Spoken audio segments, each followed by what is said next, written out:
बिस्मिल्लाहिर्रहमानिर्रहीम। अस्सलाम वालेकुम नाज़रीन, दुनिया न्यूज़ पर आप देख रहे हैं प्रोग्राम नुक्ता नज़र। मैं हूं आपका मेज़बान मोहम्मद अजमल जामी। स्टूडियोज़ में तशरीफ़ रखते हैं जनाब मुजीबुर रहमान शामी साहब। प्रोग्राम का आगाज़ अहले फ़लस्तीन के दुख से, जिसे बयान करना मुहाल हुआ चाहता है। आज कौमी असम्बली में आप देख रहे थे, कुछ देर पहले कायदे हिज़्ब इख्तिलाफ़ मुखातिब थे, फिर वज़ीर ख़ारजा तजावीज़ दे रहे थे और बता रहे थे कि पाकिस्तान फ़लस्तीनियों की आवाज़ बुलंद करने के लिए क्या किरदार अदा कर रहा है।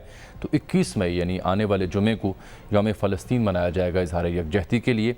इसके अलावा वज़ीर ख़ारजा ने यह भी बताया कि उनकी अमरीकी वज़ीर ख़ारजा, मलेशिया के वज़ीर ख़ारजा, तुर्की के वज़ीर ख़ारजा और दीगर इस्लामी ममालिक के वज़ीर ख़ारजा से बात हुई और वो तुर्की जा रहे हैं, जहाँ से 3-4 इस्लामी ममालिक जो है मिलकर न्यूयॉर्क जाएंगे अक़वाम मुत्तहिदा में इस मसले को उठाने के लिए। कल जो सलामती कौंसिल का इजलास हुआ था, वहाँ अमरीका ने वीटो कर दिया था, इसके बावजूद के तमाम बाकी अहम क़ुव्वतें चाहती थीं कि करारदाद आए इसराइली बर्बरियत के ख़िलाफ़। तो शामी साहब, अब तक की सूरत हाल ये है कि गज़ा में जो इसराइली बमबारी है वो दूसरे हफ्ते में दाखिल हो चुकी है ये सिलसिला, और अब तक 220 से ज़ायद फ़लस्तीनी शहीद हो चुके हैं, जिसमें 60 मासूम बच्चे हैं और तकरीबन 2000 अफराद ऐसे हैं जो ज़ख्मी हो चुके हैं।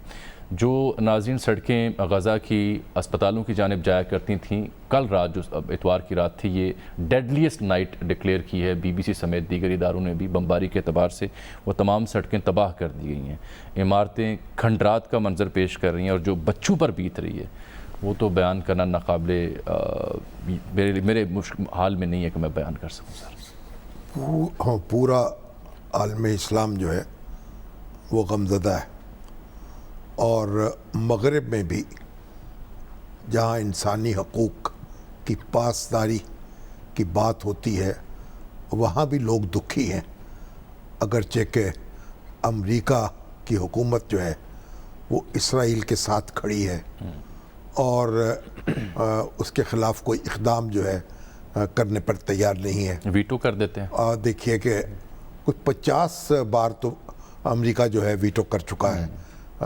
यानी जब भी कोई इसराइल का मामला आता है, कोई इक़दाम की बात होती है, क्योंकि सिक्योरिटी काउंसिल के पास ये इख्तियार है कि वो कोई ऐसा हुक्म जारी कर सके जिसको नाफिज किया जाए और इसराइल का हाथ रोका जा सके, लेकिन ये हो नहीं पा रहा।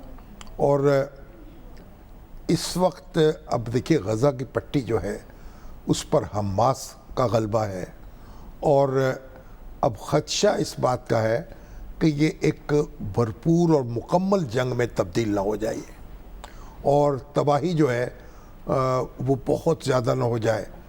तो किस तरीक़े से जंग बंदी हो, हाथ रोका जाए, और किस तरीक़े से फ़लस्तीन के मसले का कोई हल तलाश किया जाए।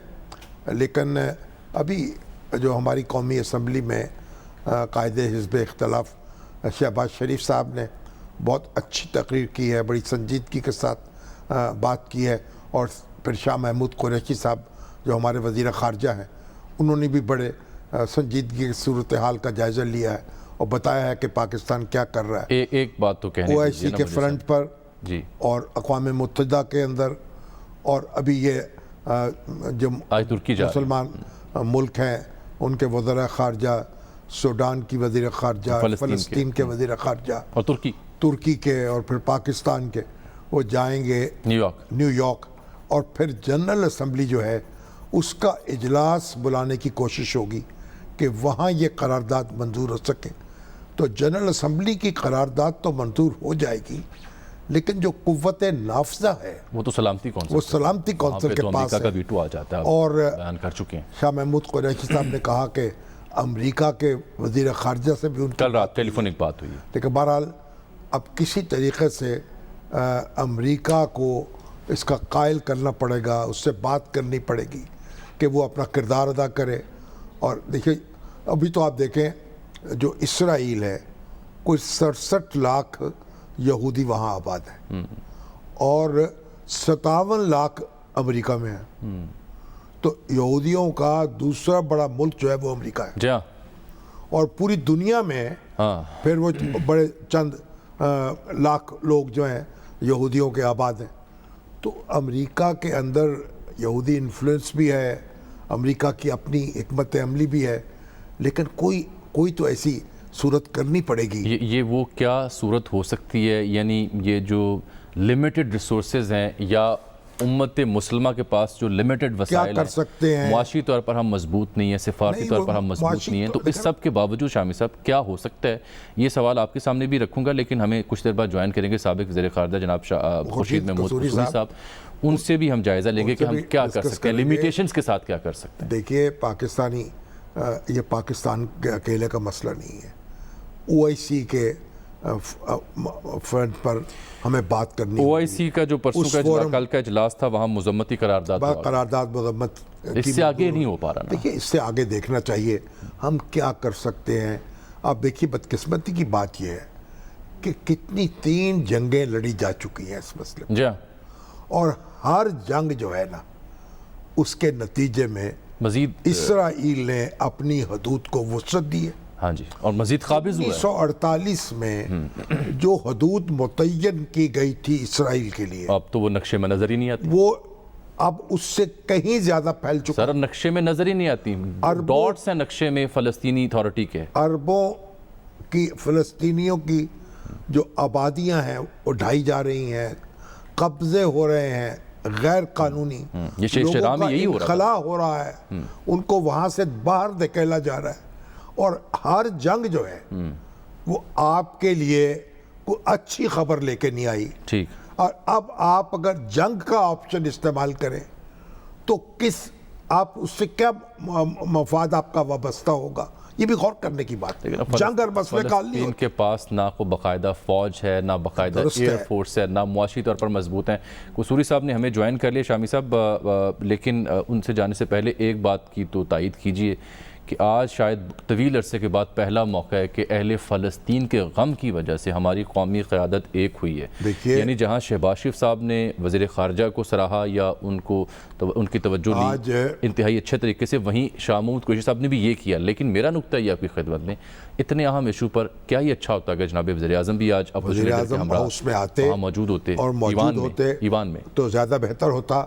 लेकिन अब देखिए, आज तो दिन का जो आगाज़ हुआ था वो तो मैंने देखा कि शेख रशीद साहब की प्रेस कॉन्फ्रेंस से हुआ, जिसमें शहबाज शरीफ साहब का ECL पे डालने का उन्होंने उसकी वजाहत पेश की। मुझे दिल बड़ा दुखा, हम किन यानी बातों में उलझे हुए हैं। चलिए इस पे बाद में बात कर लेते हैं, क्या हमारे एक दूसरे को कोई स्पेस देने को तैयार नहीं है, सर। लेकिन अब ये जो कौमी असम्बली में जिस तरह यकजहती का मुजाहरा हुआ, उससे थोड़ा दिल को इत्मीनान हुआ है कि चलो गम की इस घड़ी में हम यक आवाज़ हैं और एक दूसरे की बात सुन रहे हैं, और मुश्तरका तौर पर 21 मई को यौम यकजहती मनाने का फैसला किया है, और फिर करारदाद भी मुतवक्का तौर पर मंजूर होगी। और कायदे हिज़्ब इख्तिलाफ ने तो ये कहा कि अक़वाम मुत्तहिदा का जो मिशन है उसके सामने जाकर वो करारदाद वहाँ पेश की जाएगी उनके नुमाइंदों को। पारा खुर्शीद कसूरी साहब, अस्सलाम वालेकुम, आपको खुशामदीद कहते हैं बड़े नज़र में। जी शामी साहब, ज़ीरक हमारे वज़ीर ख़ारजा रहे हैं और बड़ी नज़र है उनकी बैनुल अक़वामी हालात पर। खुर्शीद साहब, ये बताइए कि इस वक्त क्या मुमकिन है और क्या किया जा सकता है, हमें क्या करना चाहिए, और फिर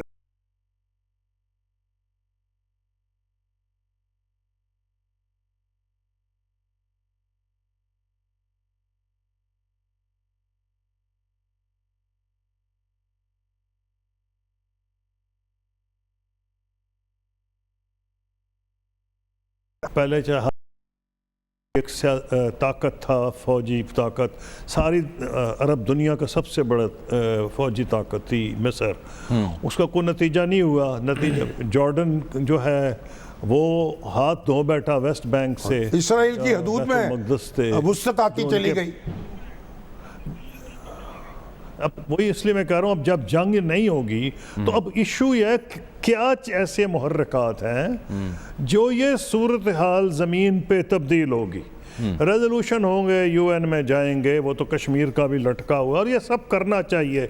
मैं को इसकी कोई ये ना समझे कि मैं कह रहा हूँ कि ये जो है इनकी कोई वैल्यू नहीं, इंटरनेशनल ओपिनियन की है। जैसे कश्मीर के ऊपर जब New York times, Washington post, London times, telegraph सब लिखते हैं, यूरोपियन पार्लियामेंट बोलती है, यूएस कांग्रेसमैन बोलते हैं, इसका असर होता है। ये मैं नहीं कह रहा, लेकिन आप ये बड़ी बेदर्द दुनिया है। नहीं तो कश्मीर का मसला बड़ी देर हो चुका होता, कश्मीर पे भी जंगें हुई हैं। अब होना क्या है, मुझे समझ आ रही है एक दो चीज़ें, वो ये है जी जी कि एक अच्छी डेवलपमेंट है, लेकिन खुदा करे कि ये सर चढ़ जाए, वो ये कि जो ये हो क्यों रहा है। आपको शायद याद ना हो, मैं आपको याद दिलाने की कोशिश करूँगा कि पहले विज़िटर जो इमाम खोमैनी के पास थे वो थे यासिर अराफात, और वो कब गए थे, जब अरब जंग हार गए थे। लेकिन बड़ी जल्द उनकी वो इतनी जो कुर्बत थी वो ना रही। लेकिन ये बात भी सही है कि उससे पहले उन्होंने एक एहसान किया था इमाम खोमैनी और उनके सपोर्टर्स पे, और वो ये था कि जो पैलेस्टीनियन कैंप्स हैं लबनान में, वहाँ ईरान के जो मार्क्सिस्ट और इस्लामिस्ट दोनों किस्म के जो रेवोल्यूशनरीज थे वो वहाँ ट्रेन होते थे। अब हुआ ये कि बदकिस्मती ये कि सऊदी अरब और ईरान की जो दुश्मनी शुरू हुई है वो ये कि ईरान के इनकलाब के बाद, जब तक तो वहाँ शाह ईरान थे, तो शाह ईरान की तो सपोर्ट हासिल ही नहीं हो सकती थी यासिर अराफात को। तो यासिर, क्योंकि वो उनकी तो बहुत ज़बरदस्त रिलेशनशिप थी इज़राइल के साथ भी और अमेरिका के साथ भी। तो ये जो गए तो एक डिवीज़न आ गई दोनों में, और ईरान ने ये अपना क्रेडेंशियल्स एस्टैब्लिश किए कि मुसलमानों की, वो कह रहा था हम ताकत हैं, कोई इशू होगा हम बोलेंगे, ये दूसरे नहीं बोलेंगे। नतीजा क्या हुआ कि बढ़ता गया और उसका पूरा इजराइल ने फ़ायदा उठाया। अब अगर सऊदी अरब और ईरान के ताल्लुकात बेहतर होते हैं, जिसके बड़े कुछ अभी इशारे मिल रहे हैं कि वो मिले हैं, इराक में मिले हैं, तो उसका यह है कि जो इजराइल पे डिपेंडेंस हो गई है अरबों की, और उसमें सऊदी अरब भी है, यूएई भी है, वो ईरान को कॉर्नर करने के लिए, तो वो डिपेंडेंस भी कम हो जाएगी सऊदी अरब की और यूएई की। और अरब हमारे जो भाई हैं कि जी हमने अपना बचाव इस ईरान से करना है, ईरान हमारा सबसे बड़ा दुश्मन है। और वो ये समझते हैं कि ईरान में इतनी तंजीमी कुव्वत है और इतनी विल पावर है कि उसने दो ऐसी तंजीमें खड़ी कर दी हैं। एक तो है लबनान में ये जो हिजबुल्ला क्या लबनान में खड़ी हिजबुल्ला, और एक उसने हमास खड़ी कर दिया है गज़ा में। और वो उनको ये डर है कि वो जब चाहे गन्स किसी और तरफ भी ट्रेन कर सकता है। तो अगर इनकी सुलह हो जाती है या कोई अंडरस्टैंडिंग हो जाती है तो एक अच्छी खबर होगी, और इजराइल को जो दोस्त मिल रहे हैं मिडल ईस्ट में वो वापस उस पोजीशन में आएगा कि वो अकेला हो जाएगा। और यूरोप में भी आज अगर आप देखें इतने बड़े बड़े डेमोन्स्ट्रेशंस हो रहे हैं, ये ठीक है, बदकिस्मती है। तो ये दबाव जो है, दबाव इस्राइल को मजबूर करेगा कि वो किसी सेटलमेंट पे आए। नहीं, दबाव इस बात पे होगा कि फिर एक और फैक्टर आ जाएगा, और वो ये फैक्टर होगा कि चीन कोशिश कर रहा है अमेरिका के ईरान के साथ वो न्यूक्लियर डील में वापस आ जाए, जिसको हम कहते हैं P5+ जर्मनी। वो P5 परमानेंट 5 थे और जर्मनी जो परमानेंट मेंबर्स थे, और उस पर बड़े नाराज़ थे यूरोप के भी मेंबर बशमूल बरतानिया, जब प्रेसिडेंट ट्रंप उससे बाहर निकले हैं। अगर अमेरिका उस तरफ जाता है तो इजराइल को एक और धक्का लगेगा। और ये जो इस वक्त इजराइल इतना शोर मचा रहा है, एक वजह उसकी है कि उसको ये डर है कि बाइडेन एडमिनिस्ट्रेशन कहीं वो ना कर बैठे जिसका उसे डर है कि तो डील कर ले। ये तो थोड़ा सा یہ تو تھوڑا سا وہ معاملات ہیں جو آنے والے دنوں کا جو سینیریو بنتا ہے اس کو آپ فگر آؤٹ کر رہے ہیں اپنی دانست میں. فی الفور کیا کیا جا سکتا ہے؟ کیسے یہ جو دبتی ہوئی آوازیں جس پہ بین الاقوامی میڈیا تک خاموش ہے، کلیشز سے ٹرم کر رہا ہے، اس کے اوپر آپ سے بات کریں گے کہ فی الفور کیا ہم کر سکتے ہیں مسلم ممالک مل کر؟ کیا سفارتی تعلقات کا خاتمہ دباؤ ڈال سکتا ہے یا کچھ اور؟ آپ سے رائے لیں گے ایک بریک کے بعد. ناظرین ہمارے ساتھ ایک بڑا اہم موضوع آج ہم زیر بحث لے کے آئے ہیں.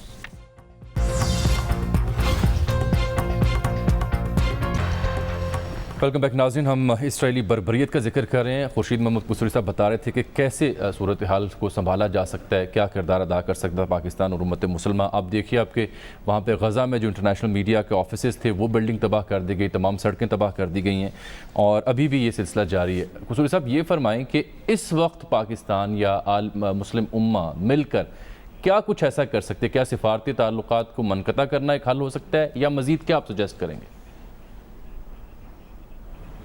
دیکھیے پہلی بات تو یہ منقطع اسرائیل کے ساتھ آپ کہہ رہے ہیں، کس کے ساتھ کہہ رہے ہیں؟ ہاں اسرائیل کے ساتھ. جی جن ممالک لوگوں ہیں، کے تعلقات ہیں، جن اسلامی ممالک کے ہیں. اب بات یہ جی ہاں تو بات یہ کریں کہ پہلی بات تو یہ ہے کہ ریزولوشن پاس کر دیا ہے، لیکن ہمیں ایسی چیز کرنی پڑے گی. آپ کا تو میڈیا سے تعلق ہے، آپ مجھ سے بہتر سمجھتے ہیں، جس کا دھماکہ ہو. ایسی خبریں آتی ہیں 15ویں صفحے پہ چھپ جائے گی کہیں. تو دھماکہ کیسے یہ کیا جائے؟ فیصلہ ہونا ہے مغرب کی. جی وہی میں آتا ہوں بھی. جب تک وہ دھماکہ کیسے ہوگا، یعنی کہ انٹرنیشنل ہیڈ لائنز کیسے کیپچر؟ دھماکہ یہ نہیں کہ خدا نہ خواستہ کو بم پھینکنا آپ نے. دھماکہ یہ ہے کہ نیوز ہیڈ لائنز میں آپ آ جائیں. چھوٹے موٹے ریزولوشن آپ پاس کر دیں، سیکرٹری جنرل کو بھیج دیں، او آئی سی کا اچھی بات ہے، او آئی سی کا ریزولوشن آ گیا، میں اس کو سراہ رہا ہوں، لیکن اس کا اثر نہیں ہوگا. اثر کیسے ہوگا؟ اثر یہ ہے کہ کچھ ایک ایسے ملک ہیں جس پہ مغرب اور امریکہ میں اثر پڑ جائے اور وہ سوچ کے اگر ایک ڈیلیگیشن بنایا جا سکتا ہے. خیر میری خواہش تو ہے لیکن وہ شاید ممکنات میں نہ ہو کہ ہیڈز آف گورنمنٹ اس کو لیڈ کریں. یعنی کہ وہ کس طرح اس کو مینج کیا جائے گا. میں آتا ہوں وہ ملک کون سے ہیں. سعودی عرب اور ایران، ان کی اہمیت مجھے بتانے کی ضرورت نہیں.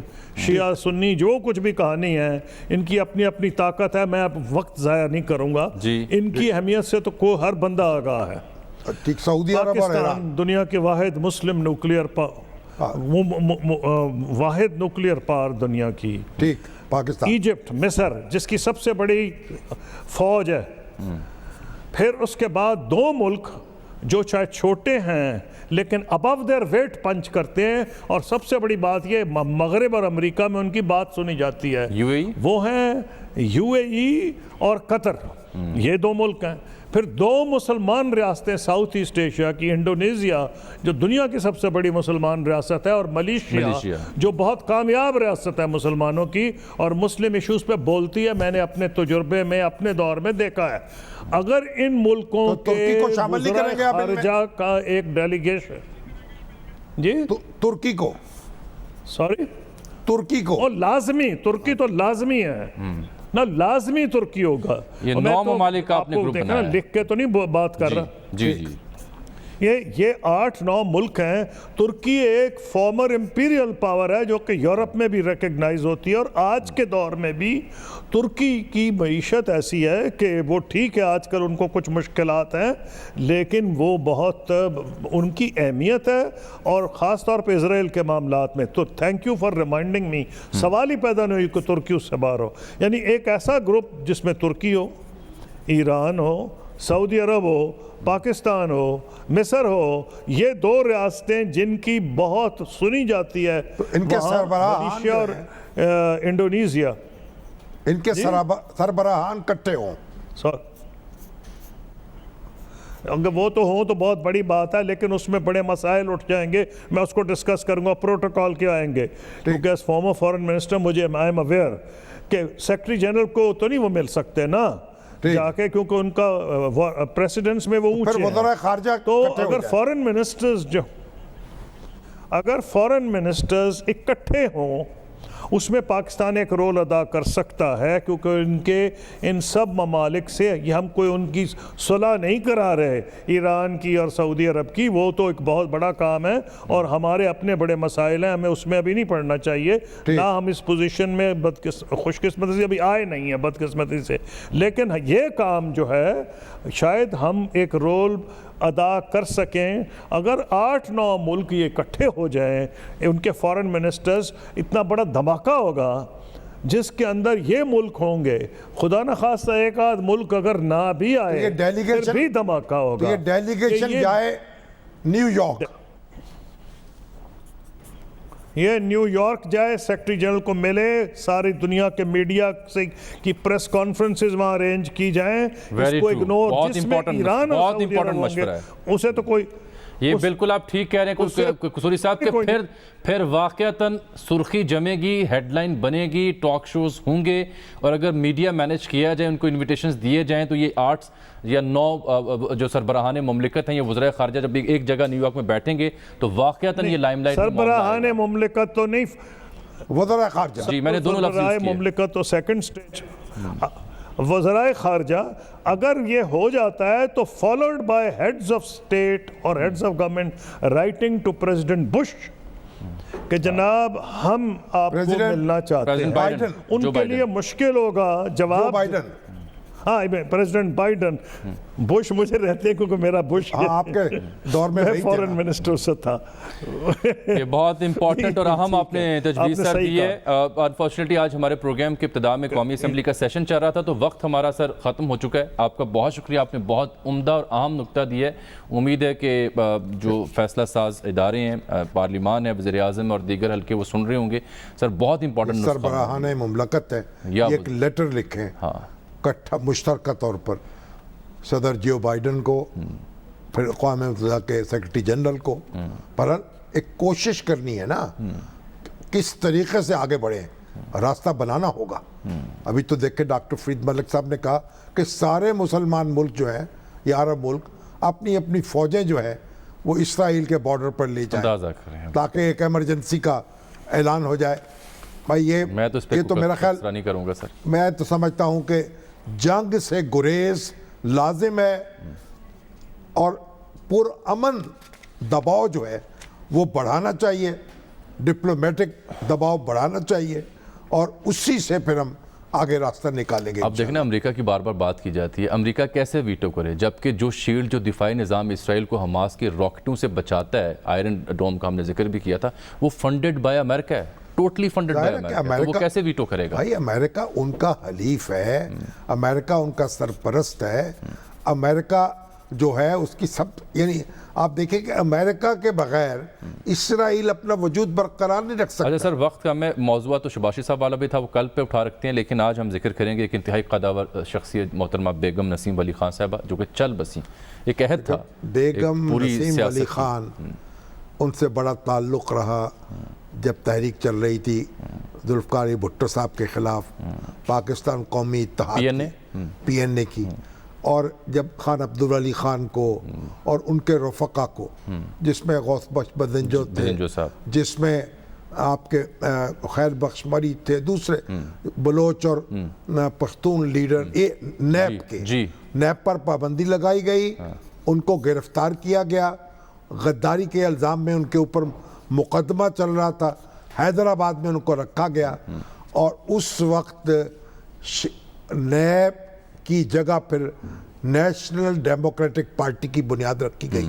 सरदार शेरबाज मज़ारी वो आगे आए और बेगम नसीम वली खान उनके साथ थी और उन्होंने एक दीवाना वार जिद्दोजहद की। अब एक जुमला कहीं लिखा है कि उन्होंने अपनी चादर को झंडा बनाया, चादर को परचम बना लिया और बड़ी बड़ी अच्छी तकरीर करती थी, बहुत अच्छी गुफ्तगू करती थी, बड़ी समझदार थी, सियासत पे नज़र थी, तारीख़ पे नज़र थी और अपने खामद जो है खान अब्दुल गफ़ार खान के पास गई। जब उनके शौहर गिरफ्तार हो गए तो खान अब्दुल गफ़ार खान ने कहा कि मेरा बेटा जो है वो तो जेल जाना उसके लिए तो कोई मामूली बात है, मैं तो उसकी वो गिरफ्तार हो या ना हो, तुम्हारा शौहर जो है तुम उसको छुड़ा सकती हो तो छुड़ा लो। वाह, بس پھر وہ اسی کے میدان ساتھ میں آئی. اور ایک اللہ بریک. ان کی مغفرت آمین. کرے. ایک بریک سر آن بہت اچھی یادیں وابستہ ہیں ان پھر سے. کسی روز شیئر کر لیں سر. ایک بریک یہاں پہ.